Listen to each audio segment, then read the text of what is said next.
પોરબંદર શહેરમાં પોસ્ટ વિભાગ દ્વારા હેડ પોસ્ટ ઓફિસનું બિલ્ડિંગ જર્જરિત બની જતા તેમના નવીનીકરણ માટે જૂના બિલ્ડિંગનું ડિમોલેશન હાથ ધરવામાં આવ્યું હતું, પરંતુ ત્યારબાદ પણ નવા બિલ્ડિંગ બનાવવાની કાર્યવાહી લાંબા સમયથી ન થતા જારી ઝાકડાનું સામ્રાજ્ય છવાઈ ગયું છે।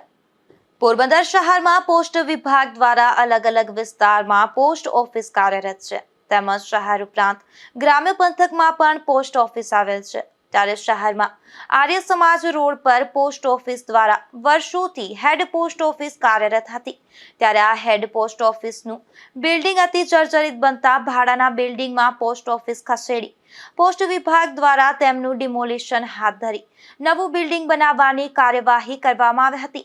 ત્યારે આ જર્જરિત બિલ્ડિંગ ડિમોલિશન કર્યા બાદ અંદાજે 2 વર્ષ જેવો સમય વીતી ગયા બાદ પણ નવા બિલ્ડિંગ બનાવવા માટે પાયો પણ નખવામાં આવ્યો નથી। ત્યારે આ જર્જરિત બિલ્ડિંગ ડિમોલેશન કર્યાના અંદાજે 2 વર્ષ જેવો સમય વીતી ગયા બાદ પણ નવા બિલ્ડિંગ બનાવવા માટે પાયો પણ નાખવામાં આવ્યો નથી, જેથી હાલ આ જગ્યા પર જારી ઝાકડાનું સામ્રાજ્ય છવાઈ ગયું છે। નિપુલ પોપટ સાથે અશોક થાનકી, ગુજરાત ન્યૂઝ, પોરબંદર।